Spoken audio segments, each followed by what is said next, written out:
This is the Boys podcast on TV Podcast Industries, and we're talking about Season 5, Episode 1, 15 inches of sheer dynamite. Woo! Look, I should be the last guy who has any hope. I've been strangled by Ezekiel, I've been hunted by Noir, chased by sharks inside of a whale, shot at by Russians, almost blown up at Herogasm, and laser dead Vought on ice. Look, the point is... Oh, and one time I had to see naked on a chocolate cake. It's a long story. The point is, by all sane logic, I should be dead. Or crazy, or both.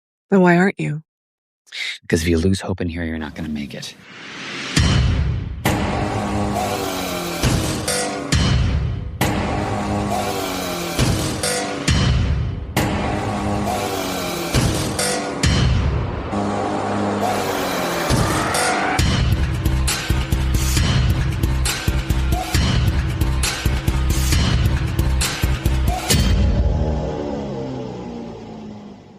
Welcome back, fellow boys and girls, to this season of the Boys podcast on TV Podcast Industries. It is Season 5, and we're talking about the first episode of the final series, 15 inches of sheer dynamite. I am one of your hosts, John. I am your other host, Darick. Yeah, who doesn't like 15 inches and who doesn't like dynamite, John? Exactly.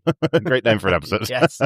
Welcome back there, fellow boys and girls. Yes, we're looking forward to getting into our spoilerific podcast of this first episode of The Boys in its fifth and final season. Yes. For those of you who are just joining us, we have another 4 seasons of The Boys podcasts, as well as 2 seasons of The Boys Gen V, the spin-off show as well. And the one you may have forgotten, The Boys Diabolical, the animated show that was also in The Boys universe. Yeah, The Boys Diabolical. So you can head on over to our podcast at tvpodcastindustries.com, where you can join any good or evil podcast catcher and player of your choice. Please subscribe there.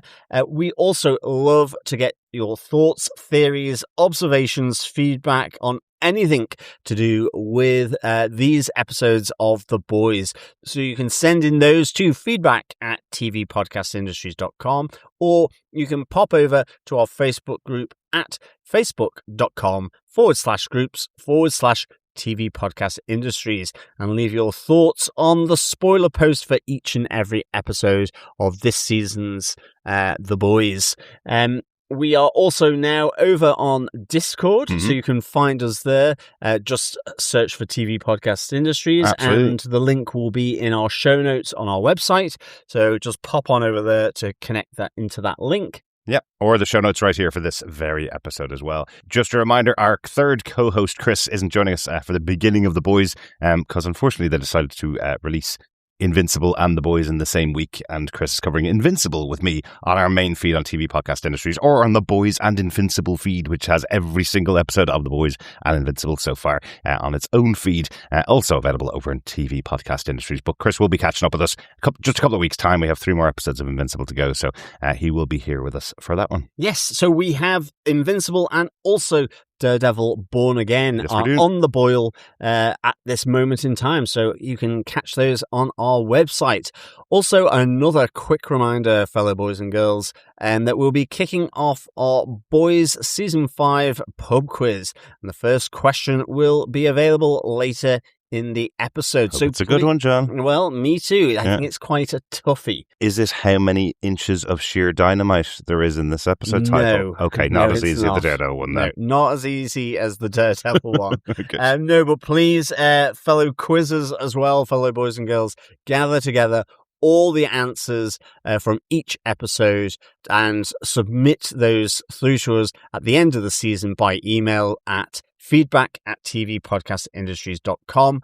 Just put in pub quiz into the title of your email, and you'll be in with a chance of getting your hands on some of the boys' goodies. Yes, absolutely. And if you don't mind this time, just letting us know where you are in the world in your email with your answers. I always have a bit of a problem at the end trying to find what what the goodies are going to be and where they can be shipped to. It depends on where you are in the world as to whether I can get that over to you. So I've already seen a few cool things that have come out since it's the final season. So there's some new mugs specifically for the final season. We love to give a drinking receptacle, I guess you call it, away as part of our goodies for these pub quizzes, so you can stick your alcoholic drink in there while you're partaking in the next pub quiz.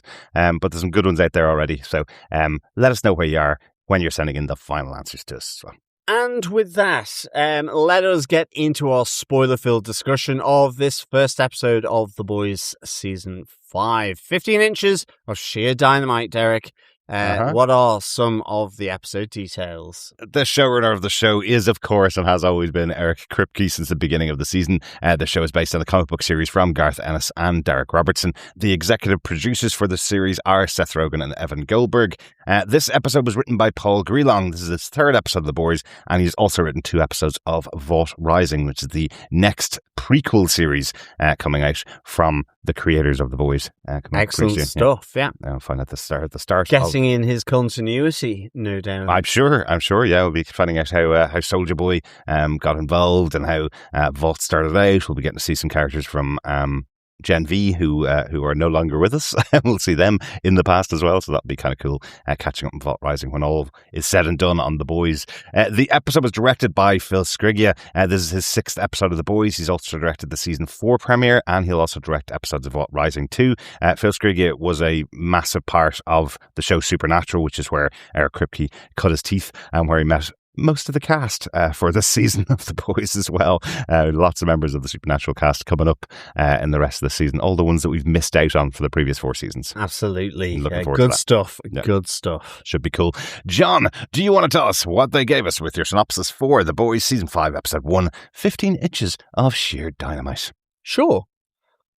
A year on after Homelander consolidated his power, Annie January, aka Starlight, infiltrates a Vought shareholder meeting and leaks the Flight 37 video, damaging trust in Homelander.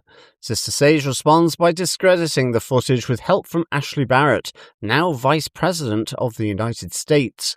But Homelander wants more, wants devotion, wants to be happy, and the only way he believes that he can be happy is with Starlight and William Butcher dead. With this in mind, he forces Sage to reveal that Petty Huey Campbell, Mother's Milk, and Frenchie, who are imprisoned in a freedom camp, are to be executed. Billy Butcher reunites with Annie and Kimiko to infiltrate the camp and save the boys, but his focus is on Frenchie, who can help develop the soup virus further. The escape plan A-Train, refuses Annie's ask to help to evacuate the boys from the freedom camp as he has his family to protect. But after the Deep once again comes for him and his family, he decides to confront his fears and help the team bust the boys out of internment. Starlight, Billy, and Kimiko gain entry through a tunnel opened up by the soup known as the Worm, who does like the taste of the Rochester honey soil. As they enter cabin 19, Homelander is waiting for them. As he delays killing his foes, Annie creates a distraction, allowing the group to scatter. Mother's Milk kills Love Sausage, and Homelander captures Huey. But A-Train arrives in the nick of time and intervenes to save Huey. The team escapes after Homelander becomes fixated on A-Train. As he chases him, A-Train crashes, trying to avoid a collision with an innocent bystander, and is murdered by Homelander after provoking him with some home truths. He lays out how weak, snivelling, and pathetic Homelander is once you strip away the man from the suit. Oh, I'd love to give some applause for the final lines there from A-Train in this episode. We're going to talk all about our main moments from the episode. But yeah, I was sitting there going, yes, finally, it's all happening. This is a great way to kick off this final season, this first episode of the final season, and lots of callbacks, as you can hear from the synopsis there, lots of callbacks to the first ever episode of the show as well, which is cool. Yeah, absolutely. I mean, that ending, I think, for the first episode, just really good, and I think just hats off to, editors who appreciate a real hard edit and cut off. Yes. Whilst the sound keeps playing, so you remove the image, but you have the sound still going as the credits roll, kind of, in a sense, almost in silence, just weird background noise. Yeah, no music this time. Yeah. They normally do have a kind of energetic rock song coming out of each episode of The Boys. Really this good time, touch. the silence is underpinning what's just happened, the seriousness of where we are, definitely. Absolutely. But let us get into our points. So each of us have chosen our most interesting The Boys or protagonist moment, the Seven or antagonist moment, and another outstanding moment from the episode. Yeah. So first up, let's move on to The Boys moments. Darick, what's yours? Well, I guess we're going to talk about the breakout at some point. So we should really just start there for our protagonist moment from the episode, because it's massive. The breakout from Camp 47. I wonder why the number of the camp is 47, John. I do not know. It's a reference to the order of leader of some country somewhere. President in the US. Maybe. Who's the 47th president of the US? I can't remember. Don't know. Yeah, I'm just not very good in American history at all. Absolutely. But yes, Freedom Camp 47. Yes, I do think this is hilarious. The Freedom Camp, the all-American concentration camp. It's got red, white, and blue. It's got fast food. It's got murals of the Seven. It's got Seven merch. So you've even got the mugs that look like it's kind of some previous merch that never got sold. And I love that they have the deep biography and just some indoctrination to sort of get them back on the chosen path with the countless, no doubt, reshowings of the Dawn of the Seven movie. Tonight's movie is Dawn of the Seven. Tomorrow night's movie is Dawn of the Seven. It's just so good. It's just happening over the tannoy in the background. So definitely listen out, because I just think, the absurdity of the Freedom Camps really, really interesting. Also the fact that they are making moonshine from the toilet water. So I get, what's it called? Toilet wine. Yes. That people would make from their lavatory if they were in prison. Yeah. They would sort of brew it up. Absolutely. There's a tiny gag that you might have missed where Mother's Milk says that there's some corn in the toilet wine. But nice little gag in there. But a really interesting idea here that we have to get all of our characters and all of our cast out of this camp back in with the boys so they can have their moment up against the Seven, right? So loved the idea that Annie January has known where they are the whole time. She's been flying overhead, taking pictures of the facility, so she knows where they are, but she doesn't want to break them out.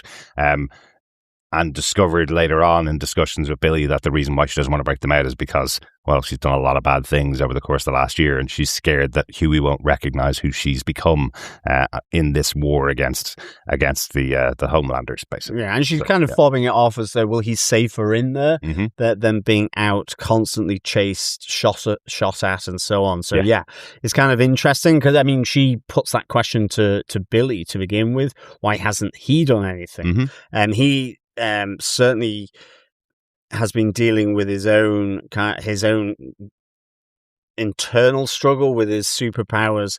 We do see quite a tense moment with him at his estranged father's in London. Yes, great to see John Noble back there. Yeah, absolutely. Really good to see him. That was a great scene. Do you think he did sort of unleash the devil inside of him? He killed him. I think so. Yeah, I think that was it. I think it was a great way to kill off the character in a scene before everything happened in the show.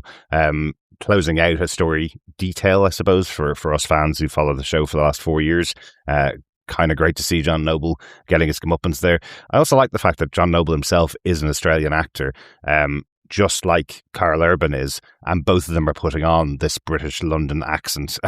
So because the accent is slightly muddled by their Australian accent, they do sound a bit more like father and son than somebody else would, which I think is great. And both of them got their start in Lord of the Rings. Absolutely. Not start for John Noble. I'm sorry, John Noble, I know, was well famous before then, but that's where I saw them both first. Well, absolutely. Same here. I do like the fact as well, Kimiko, she's in Manila in the Philippines.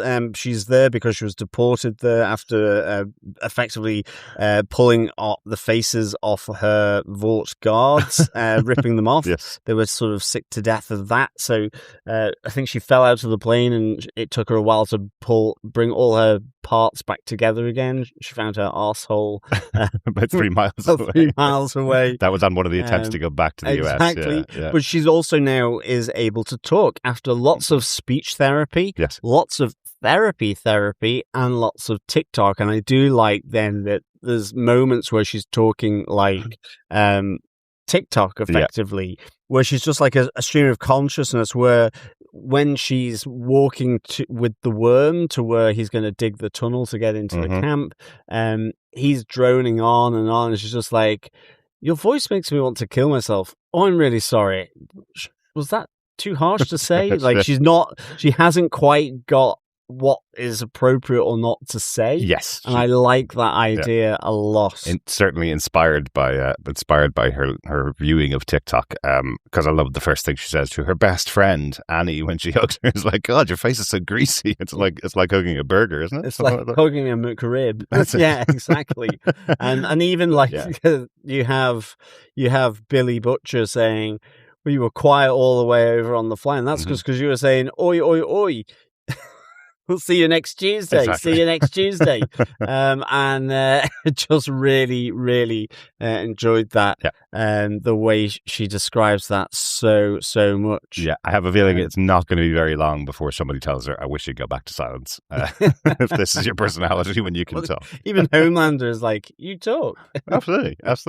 Everybody's surprised about it. I just want to point out, because I have obviously gone back and listened to our season 4 wrap-up podcast for last season, and I was always surprising that after watching the show for that many seasons, we almost glossed over the fact that the first words ever said by Kimiko were in the final episode of season 4 when Frenchie was being taken away. We almost neglected to mention it, John, and here it is being such a central point. She never talked before, and now she's talking all the time in this episode. But anyway, onto the plan itself, to break everybody out from the camp.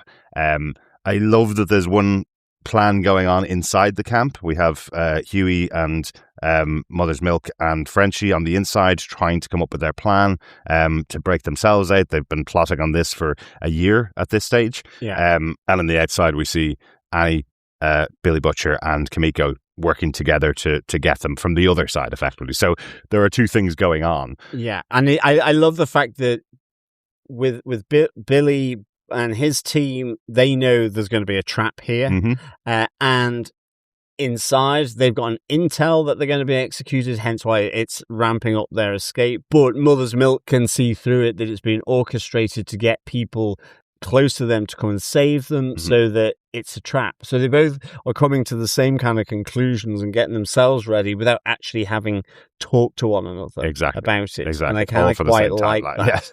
Yeah. I mean, you do have that moment with Mother's Milk where he's like, I guess it's just because he knows how this rolls. He said he's been in Afghanistan, but what they're up against is bad. And he was like, we're dead men walking, effectively. Yes. Yeah. And so he's kind of like, whilst yes, he'll break out, to him, he feels like it's all very finite. And does he really want to be reunited with his family when they're safe not being near him? Exactly. Whereas Frenchie and Huey are very much, wanting to reunite with Kimiko and Starlight. Yeah.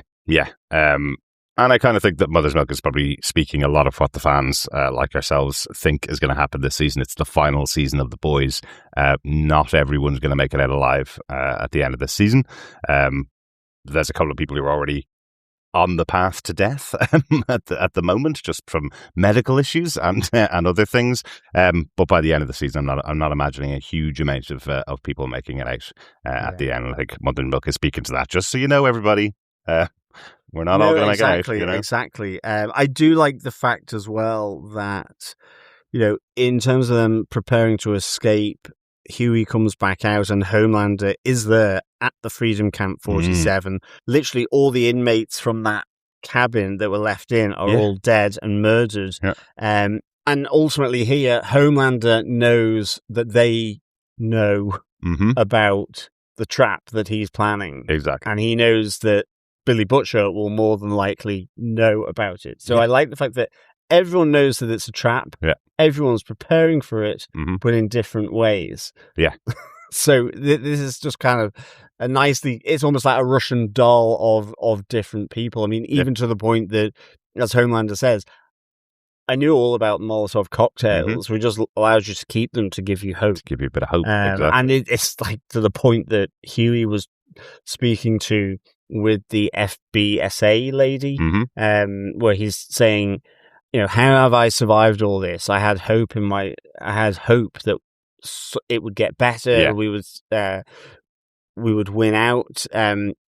As effectively a guy who is trying to jump the fence and gets blown up by one of the soup guards. Yes, at the internment camp. So yeah, everyone's wanting to get out of Camp 47, but I think as to whether that makes sense in the reality of their world is another matter. You know, like Mother's Milk doesn't want to, or doesn't think it makes much difference. Yeah.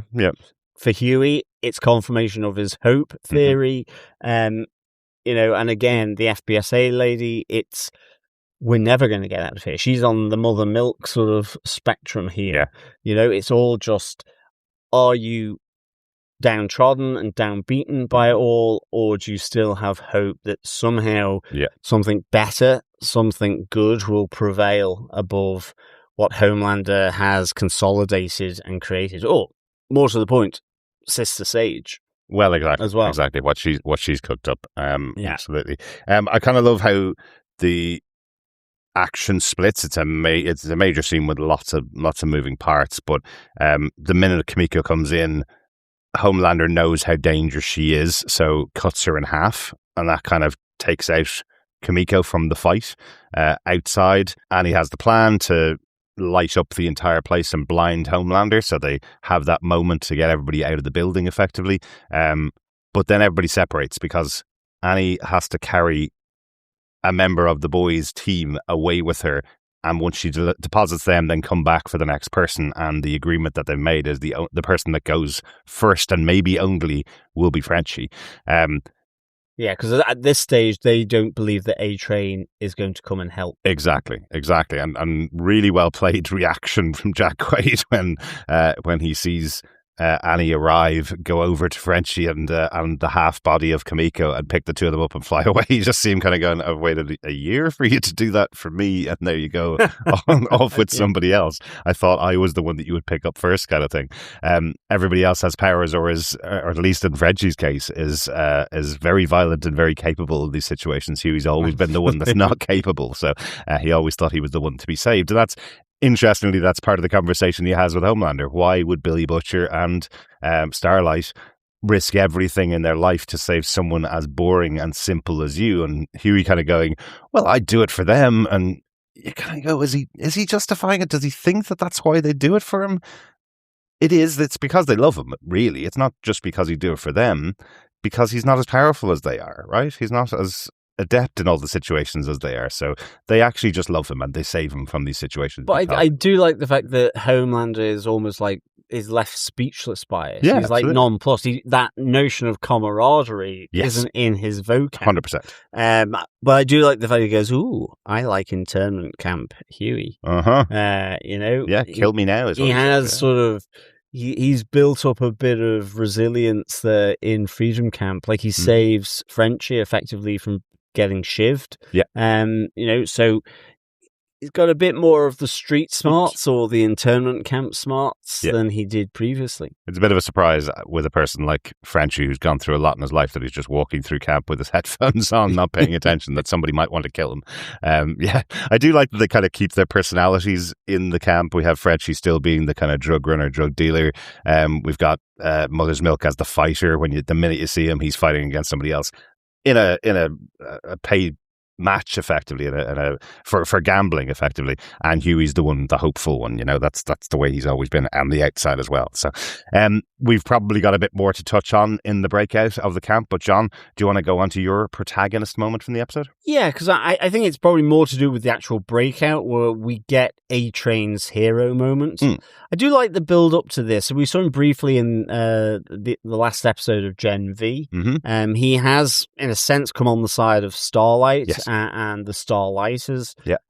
But he's also wary of going up against Vought, up against the Absolutely. Seven, and in particular of going up against Homelander. And we hear that when he effectively declines the plan A, which is he comes in and whisks everyone away to safety in a flash, because he has to protect his family. Effectively, he's moving his brother and his nephews and nieces around the world to keep them out of the grip of Homelander and the Seven, in particular the Deep and Black Noir, who are effectively tracking them down and chasing them around the world. So I thought, that to me made sense. At the same time, you then see this really much improved relationship between him and his brother. But in terms of then when he has to move them again because the Deep arrives after, in a sense, being admonished by Homelander for not getting anything done other than his podcast. It's terrible podcast. Other than his podcast. Then it's like, he effectively confronts the Deep, stop following my family. And that he can see that the Deep is scared, and that's because that's what I used to be like. Like, in a sense, it starts off with them being scrappy and, the Deep saying, well, you got me these 100 octopus fleshlight for him. I think it might even be 1,000. 1,000, whatever. You just thought I was a joke. And there may be an element of truth to that, but it's the reflected to A-Train from the Deep is the fear that he himself had around Homelander. Absolutely. Sorry, I just do want to give a bit of props for the smile that comes on A-Train's face when he's told, when he's reminded of the prank that he played on with the 1,000 octopus flashlights. That's hilarious. A great moment. But you're right. Yeah, of course. The big thing about the Deep has always been that he will do anything to please Homelander, and here he is, about to go and kill the only person that was a friend of his. Yeah, love him. He rides in on a hammerhead shark called Xander. Oh, it's fantastic. I feel if this was something that had been in season 2 of The Boys when they were still throwing money at the show, we absolutely would have seen him ride the waves all the way in there. But we just see him kind of get off Xander. He's been a moany bitch since the Azores. It's so good. So good. I mean, Xander will leave when I say we leave. Exactly. It's just, it's so petty. But I mean, ultimately the Deep fails again at apprehending A-Train, bringing him back to Vought, and getting his brother and the rest of the family. But in a sense, that moment, okay, A-Train just runs away in that moment, but I think it galvanizes A-Train into coming to be the plan A and to come to Starlight's aid as he arrives in. And again, it's a lovely little slow-mo sequence here. Oh, it's here. fantastic this time. Very, a la Flash, which of course is who he is in another universe. But it's just so good seeing him. I like the fact that with Billy Butcher's tentacles, he's just looking at them going, what the hell are they? Absolutely. It's like, wow, I've never seen those before. I haven't seen those before yet. But, he saves Mother's Milk, and more importantly, he saves Huey from being taken out by the laser eyes of Homelander. Yeah. I don't think we've seen a huge amount of this technique used on The Boys in the past with A-Train. We've seen this used with Quicksilver in the Marvel Universe. We've seen it used with The Flash, of course, both characters that A-Train's kind of based off, the speedster characters. But I love the use of it here. That we see Homelander's eyes lighting up, and by the time the lasers are almost at Huey's head, that's the moment when A-Train gets him, and he gets sliced across the shoulder for it. I thought that was going to be the payment for what happened here. I thought he would be badly injured from the slice across the shoulder from the lasers and maybe slow him down a little bit, but it's much worse than that, really. Yeah, it is, because now there's a little bit of weird cutting going on here, I think, around this whole sequence as to how it's been cut, because all of a sudden, you see A-Train almost doing a few laps of the prison huts in the internment camp. The super fast Benny Hill. Yeah. And I thought, oh, that's him whisking the different members off to safety really quickly. But then you just see them running out of the main gate of the camp. And Homelander's nowhere to be seen. Like, his entire grand plan to make him happy has fallen apart because, in a sense, he's come face to face with one of the 7 who I think he probably thought was incredibly loyal. Yeah. He probably actually maybe liked to some degree, because he was a part of the original 7, face to face with him again. And so he's after A-Train. We do see him saying this to the Deep, he was A-Train, that's hence the Deep going after him. But here, there's a huge chase. A-Train is chased down by Homelander.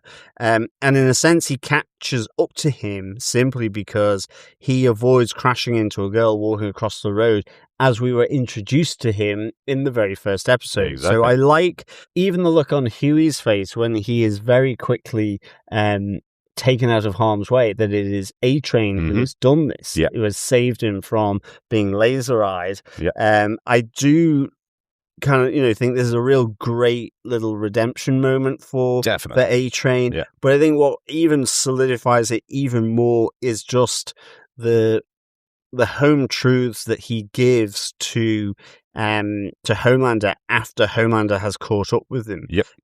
And I mean, because it kind of starts off with Homelander saying, well, you can catch the A-Train after all, and he just says, it's the end of the road for you, buddy boy. You feel like he's just about to take him away, or maybe it's going to be a laser to the face or whatever. But ultimately, A-Train really just starts laughing at him, laughing at his face. He says, why was I so afraid? You're nothing.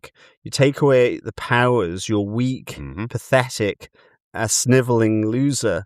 And just the struggle between it makes it real visceral and kind of real personal, that actually another Soup saying this, standing up and actually not being afraid of whatever he's going to do, because that's half of the greatness of Homelander as a character, how he is portrayed, certainly since the beginning here by Anthony Starr, is the tension that character can deliver as to will he, won't he kill someone? What will he do? Where will his psychosis take him? Is it into the absurd? Is it into the incredibly violent or whatever?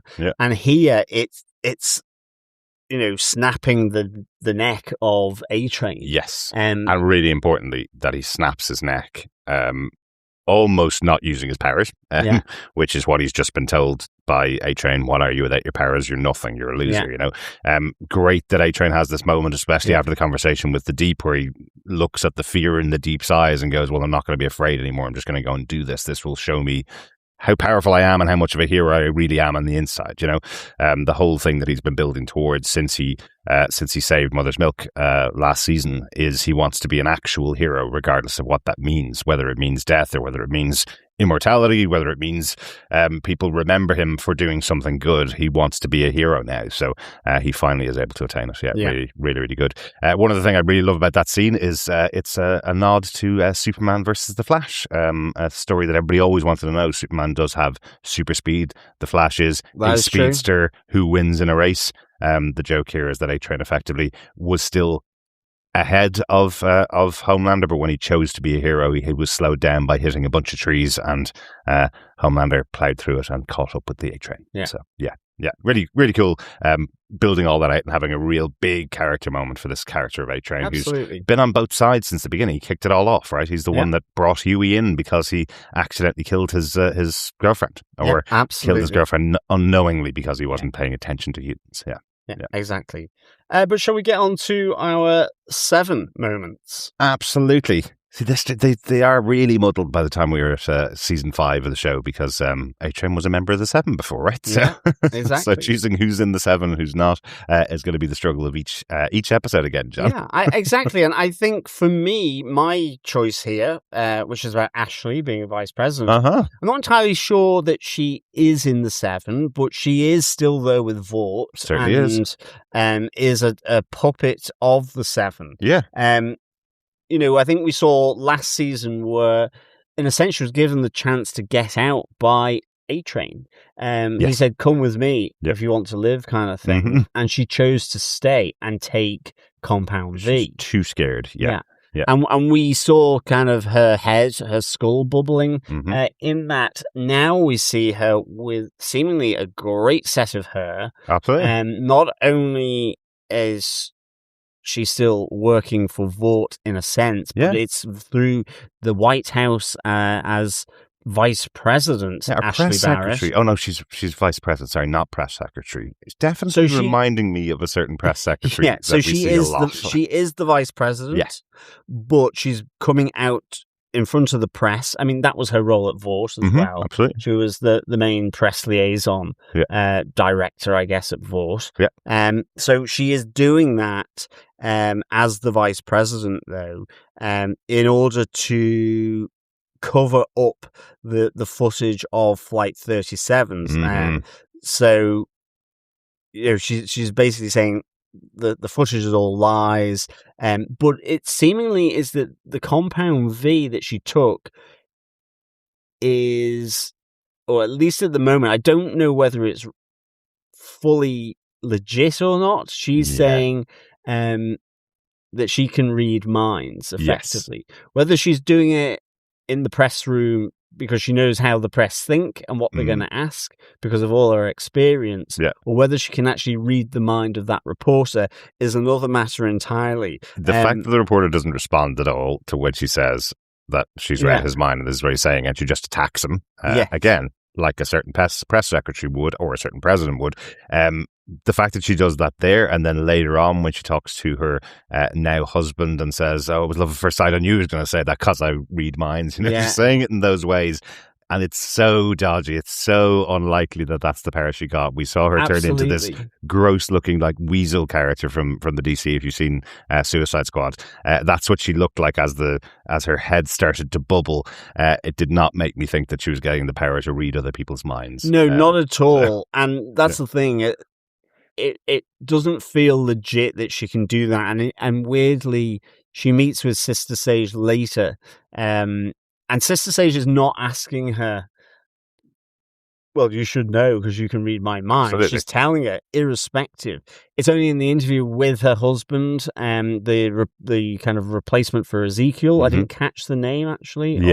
Of this person. All I know is it's David Diggs from Hamilton. But. Yeah, and it was with Firecracker. I do like that Sage comes in, interrupts her, and he's like, "Sage, my sister in Christ," and she goes, "I don't believe in your space ghost or his son." And then you get this real bit of real bitchiness between Sage and Ashley, where Sage says, "Does the power of Christ compel you to feck him?"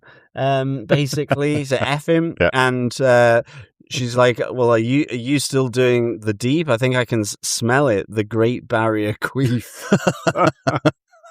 That's fantastic. It's so good. I must say, it was really, really just so funny. Did you hear the other bit in there that she's made vice president and made marry this guy because a cat lady wouldn't be allowed to wouldn't play well with the American people, and then you hear Ashley saying, "But I didn't think I had to kill him. Wasn't that a bit far?" So she killed her cat and married this loser so that she could become vice president. That's it. She looks really, really confident, and what I think is great about this scene is you have Sage effectively saying, "Look, you need to now sort of create the situation because Homelander now wants to arrest and imprison thousands of Americans for essentially doing memes, posts, texts, or whatever."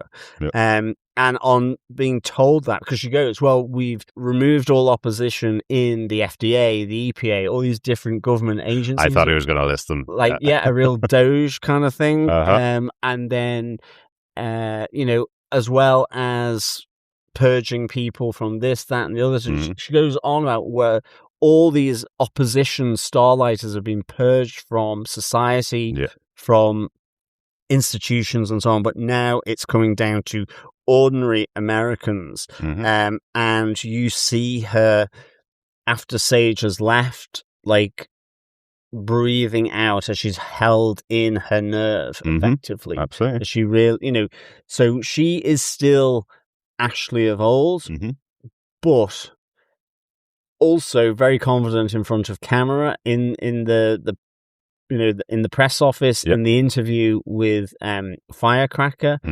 But there's something going on here around the compound V that she took as to what that may be imbued on her or not. I just feel we're being told that she reads minds, and that's not what it is. No, agreed. We'll see that later. But yeah, she still is very good at dodging that line. I would say if it's anybody else, they would be dead by now. Many, many other people have fallen to Homelander or other people or other soups that Ashley's been able to navigate since the beginning. So I have to say as well, Ashley has always been one of my favorites because of the lines that she does. And I think in the press office, she is asked by one of the reporters, what about the freedom camps? And she's like, well, who doesn't like freedom and camp?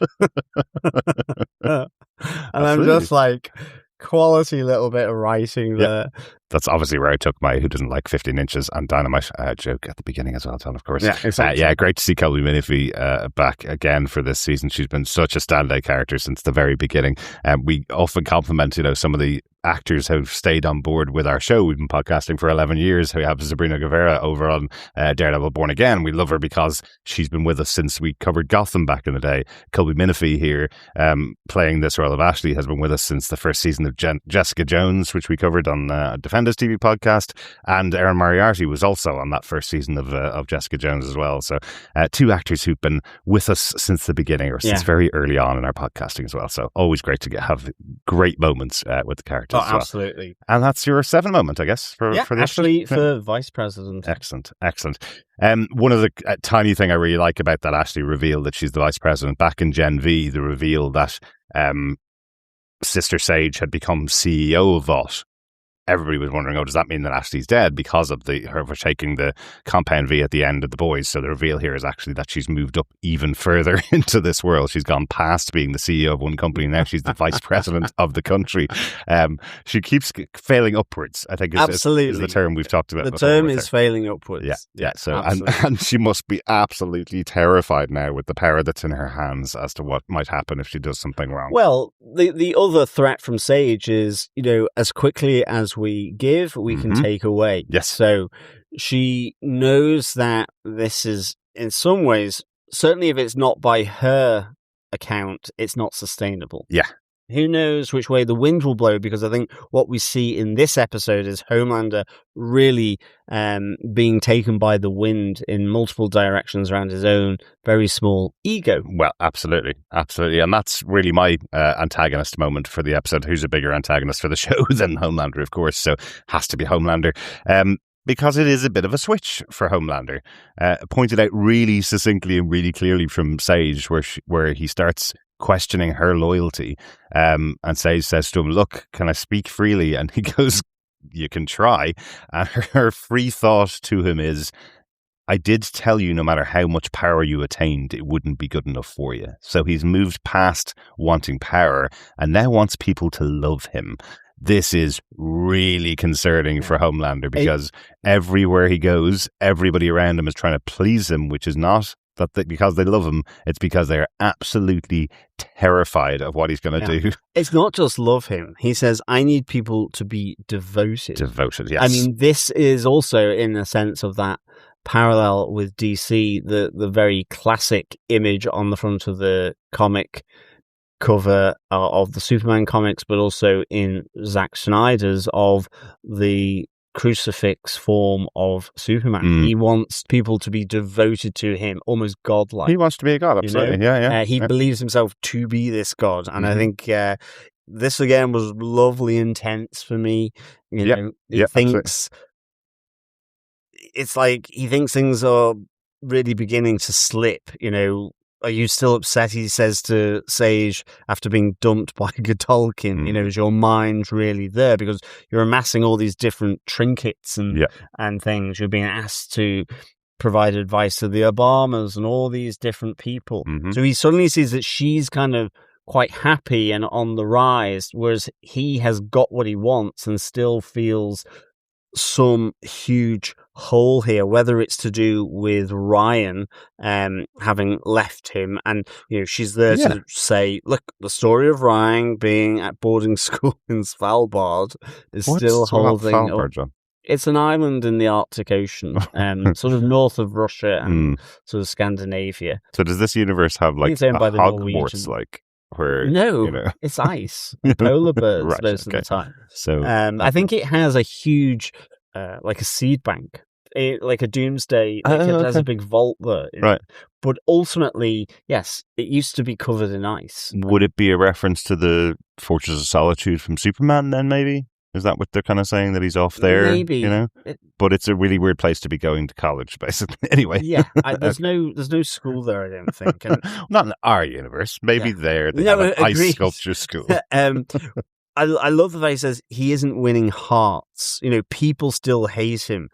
At the end of the day, despite everything going on, they're all still Starlighters. I mean, and then he goes on to say, have you seen the memes about me? I'm being humiliated. They should all be banned. And you just have Sage going, "Oh, you're serious about this?" Yeah, like I do really like how his insecurities just fully evolve in front of Sage here in this moment. Yes, so good. And it seems to be that Sage is the only one that can really temper herself. She knows exactly how to. Well, she thinks she knows how to act around Homelander. I still think someone's going to kill Sage in the future, and that's going to be Homelander. Everybody else that's around him, I love the makeup person when he's at the firecracker show. She's literally just tapping on his face with the makeup brush, and he hears her heart, and she's like, I'm just excited to be at work. And then the next person comes up to give him his coffee or his tea and goes, it's room temperature, just the way you like it, and pushes it across and runs out of the room. And then he sees Firecracker come in and hears her heart and goes, it sounds like it's made up of ham and cigarettes. So just a note on that. That's because she was taking the drugs last season to give him lactated milk to make him happy, and now she can't take it anymore because it will kill him.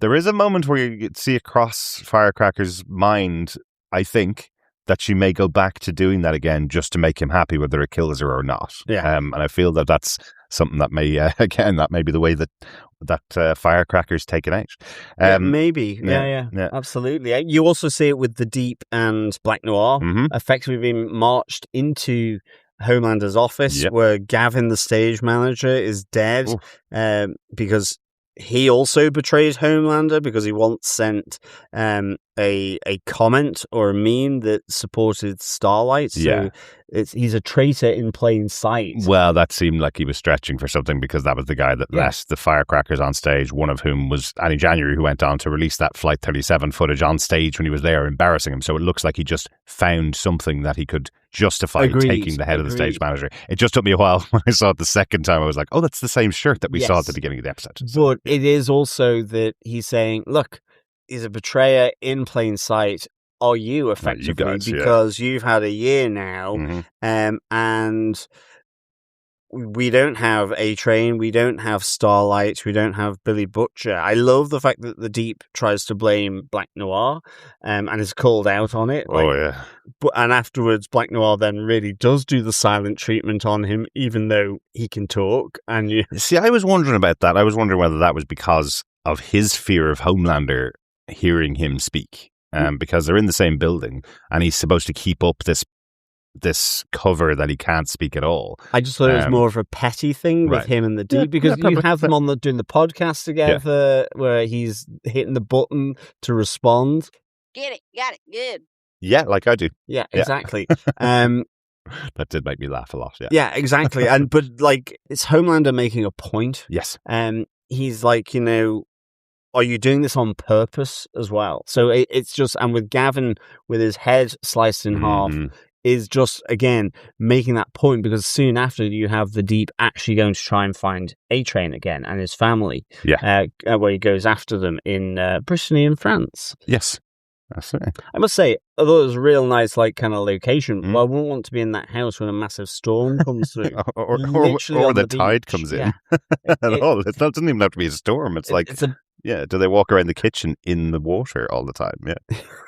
Yeah, there's a high tide. It's like, uh-oh. Yeah, absolutely. So, I mean, I think, this is so nicely done and just reiterated in different ways throughout the whole of this show, where it becomes increasingly apparent, like, his ego is so fragile, his insecurities are so immense. Absolutely. I mean, even like with his son Ryan not saying his name. Yeah, nobody likes to say his name around him. Yeah. I hate when they do this at the beginning of the season with a character like Ryan, because I remember what happened with Ryan last season. He killed Grace Mallory by mistake when he lashed out, because he felt he was being torn by both Homelander and Billy Butcher to be used as a weapon by either side against the other one.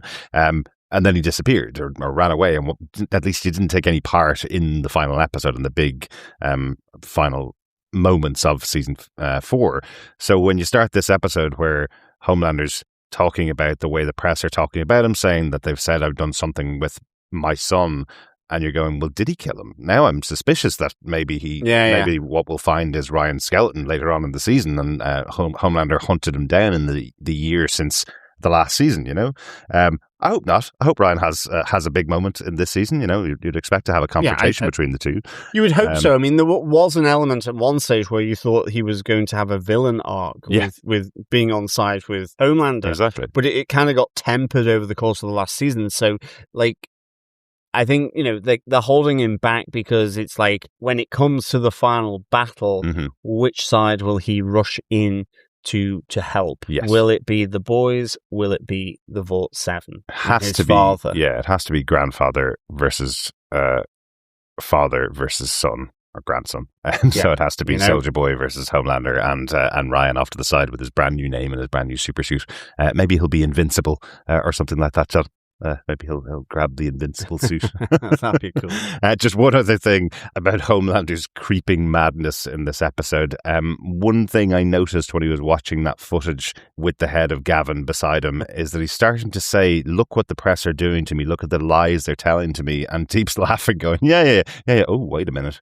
He believes he didn't do this. Yeah, exactly. He's now believing this hype that it's an AI-generated video, even though he was there, and he's been trying to hide it for 5-6 years now at this stage from the public getting to see it. He knows it happened. He's distorted his own reality with the lies that he's done. I mean, it's like what's happening today, where it's just the opposite of what's happening, or the way it's constructed and spun and twisted. So that it seems like it's someone else's fault, even though the primary incendiary kind of initiator is someone else. Yes. It's like Homelander lives in a consequence-free environment for him. He's peddled the lie so often it's become the truth, and can't distinguish his role in it anymore. Exactly. As to why things have happened. And it's just really, really interesting seeing the Deep pick up on that. Yeah. In Vought Tower.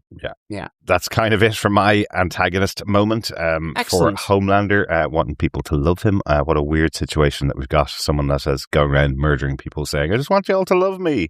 Why don't you love me? Yeah, absolutely. But let's get on to our other outstanding moments. Yes, I've got one really quick one. It's just when we looked around the Camp 47, and all the guards that are in there are all soups as well, as you'd expect. But we had the soup that had broken out from Red River, right back in season 2, who's the one that's making people explode effectively. They almost get killed in this episode, but I think they get away as well. Yeah. We also have, weirdly, MM's nemesis, Love Sausage, in this episode. Honestly, I couldn't be happier to have seen this character get killed in this episode. It was a good, funny joke to begin with. But it still is. MM is such a serious character. The purpose back in the day was that he was so germphobic. When we met him first, he cleaned everything at all times to make sure he never got sick. Drinking toilet wine. Well, yes, that too. Exactly. But that's why Love Sausage was such a gross villain to go up against. Now it's just a walk-on joke, but the fact that he strangles him to death with his own 15-inch long is he strangles Love happy, Sausage with his love sausage. Yeah. I love the fact that actually he's literally stabbed in the eye. Mm-hmm. Yes. Just not the... Yeah. It's just a different eye. Just a different eye. This was great. I'm glad Love Sausage finally got cooked in that sense. But I've always really enjoyed this dynamic. Right. And I think it was quite good that they played it out here, because I just reckon whilst the humor will remain, it will be a darker form of humor. And I think this season, yes, you don't want, in the midst of the final big battle, at in Mordor, right, that you've got a side Love Sausage fight going on. Yeah. We don't need that anymore. I don't think you need that. But it was good, Look, he was beating men with his sausage. He was killing people, mm-hmm. And he knew that Mother's Milk was not a fan, because he saw him watching and he beat him some more with his love sausage. Yes, he did. I am totally on the side of Mother's Milk. I just can't watch him anymore, so I'm delighted he's gone. That's my other outstanding moment from the episode, John. What about yourself? What's yours? Oh, mine's the worm. Oh, dear me. The worm that turned. What a leaf blower. That's all I can say. That's hilarious. If you could buy the worm to sort of come round in the autumn and just sort of, fire it away, or even just like one of those chippers. It's like whatever goes in, it'll come flying out like a chipper. Exactly. I love that he says to Kimiko and the other two, I think you should stand back and get out of the way, and then starts sucking up all the leaves and the soil, and it starts flying out of his rear end. I love the fact there was a little elephant sound effect in there as well as he bends over. I love the fact that he is eating soil like it's wine tasting, where he's like, the Honeary soil, that's so sweet, just down there in Rochester. I just thought that was like so good. I mean, just the fact, like, looking at Kimiko's face in the tunnel as he's squeezing back to get out and make sure he doesn't die, and he's like, can I put this in my Reacher TV script that I'm developing? And he's like, F off, you. So this is Billy Butcher, and he's like, I'll take that as a yes then. It's not a no. I'm gone. So just that was really good. Yeah. Can you imagine if in this version of the world on Prime Video they had Reacher, a story where the worm helps him get into and help people escape from a camp by eating all of the soil and shooting it out of his a-hole. Don't think that's going to work. I just thought it was really good. Yeah, really good. I don't think he's been on the show before, but I mean, that's clearly Billy and him had some relationship there previously, but whether that was anything that was really, it's just like off screen effectively, that I just don't remember him as a character. Yeah, this is something going all the way back to season 1 of the show. There was the team of the boys that were around pre The Boys season 1. They used to have loads of adventures. That would have included Frenchie and MM. The worm would have been one of the contacts back then. I was wondering, was he someone that was connected with the Legend, who was their version of Stan Lee, because he's a writer. That's why I was thinking he was connected with him. Okay, but he is also the voice of Eric Kripke in this episode. You mentioned the conversation that's going on when they're in the forest. That Kimiko's like, you've got the worst voice I've ever heard.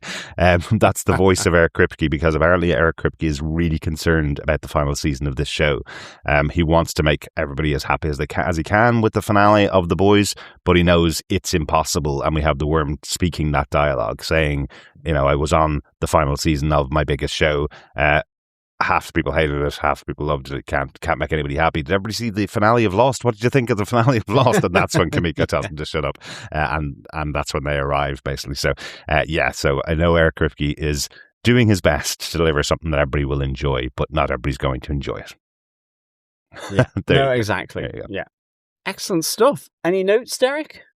I just want to mention that Soldier Boy is being kept in Homelander's office now. He's been moved from the location he was in before up into the office. So I'm sure he'll be thawed out pretty soon in the future. One note I really liked in the episode was when they were discussing AI being used to fake the Flight 37 details, and they're talking about it on Firecracker's show. It's great because you have two people who have no interest in technology at all unless it benefits them. And in this case, they're saying, well, technology is lying to the public. So Homelander's saying, well, you can tell it's AI because I have 7 fingers in that, and in real life, I don't have 7 fingers, do I? And Firecracker turns around to him and says, that's called the uncanny valley, isn't it? And you see the anger rising in Homelander for being asked a question that he doesn't know the answer to, which I love. Great performance there from Anthony Starr, as usual. But he goes, yes, it is. The uncanny valley is basically from CGI characters where you see their eyes and you know their eyes aren't human. They look unnatural in some way. It's not when 7 fingers appear on someone's right hand. So I like that they're confidently talking bollocks. Yes, exactly. John, any notes from yourself about the episode that we haven't mentioned at all? Just from the beginning with the shareholders meeting of Vought, whilst it was a shareholder meeting, it looked and sounded like a MAGA rally with all the red hats and so on. And a callback to the opening of the first episode of the first season. Exactly. I like here that Sister Sage has to temper Homelander once the Flight 37 footage is shown, because he turns round back to the audience with his eyes glowing red as though he's about to laser the load of them, so that there's no witnesses to this. But that, thankfully, her clearer head prevailed, where they then start saying it's a deep AI fake and all this kind of stuff. And then the final thing from this kind of little sequence is just we hear from Homelander saying that the leader of the Joint Chief of Staff is General Mayhem, which is just like, okay, that sounds about right. I love that. Also mentioned in there is they have a new movie that's doing really well, up 21% in revenue, called G-Men Days Past from the Future, which is a nod to the X-Men Days of Future Past. Days Past from the Future. I really like that. Excellent stuff. That's it, I guess, for our chat about the first episode of the final season of The Boys. John, overall, how would you wrap that one up? Yeah, I really, really enjoyed this. So it's ultimately, at the heart of it, it is a prison break, with a getting back to where all our favourite boys and Vought 7 are up to.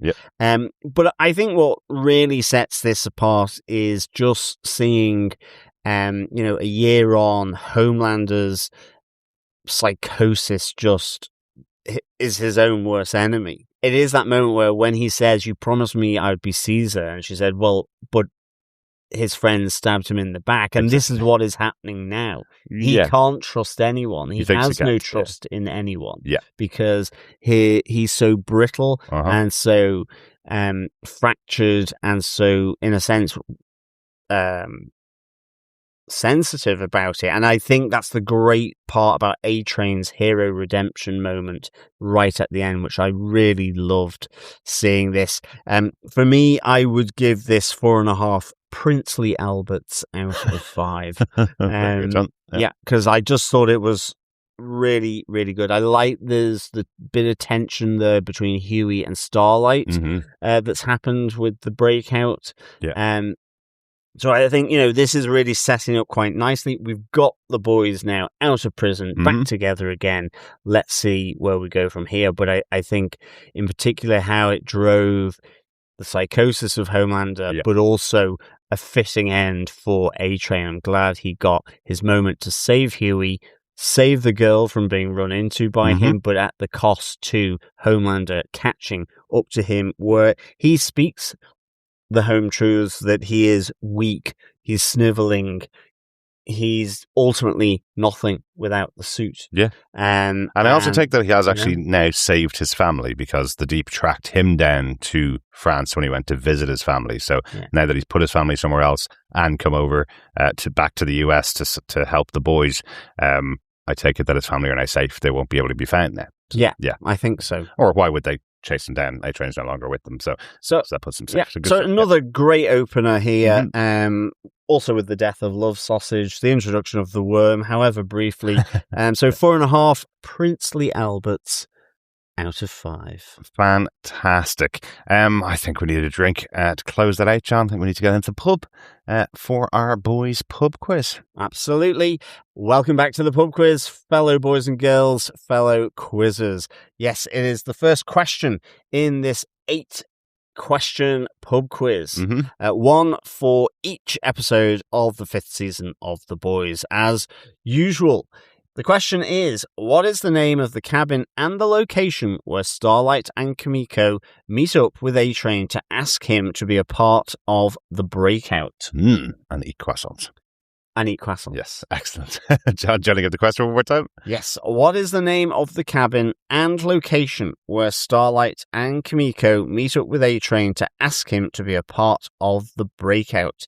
Keep your eyes peeled in that scene. Yes. Fellow quizzers and boys and girls. I bet you were wondering what the question was going to be, because we've mentioned every single number or every single reference that we can think of. So that's a pretty good one, John. I like it. Fleeting. That's the first question of 8. As John mentioned, at the end of the season, email us to feedback@tvpodcastindustries.com with your correct answers and your location as well. And you could be in with a chance of getting your hands on some Boys Season 5 goodies. And that's the same address that you can use to send feedback into us, feedback@tvpodcastindustries.com, or you can join us over in our Facebook group at facebook.com/groups/tvpodcastindustries, or join us on our Discord. There's a spoiler post on both of those for each episode of The Boys. We are just covering one episode in this podcast, but that means we get the opportunity to chat about your feedback for the second episode and the first episode next time. We should be recording later on this week, so get all your thoughts into us as soon as you can. Yes, absolutely. Looking forward to hearing all your thoughts. We will be back next time for episode 2 of season 5 of The Boys, entitled Teenage Kicks. Ooh, very good. I wonder if Gen V is popping up. I think there will be. Yeah. Teenage Kicks is like the Teen Titans of the Boys universe. Yes. So that's where they got the name from. Yeah. Yeah.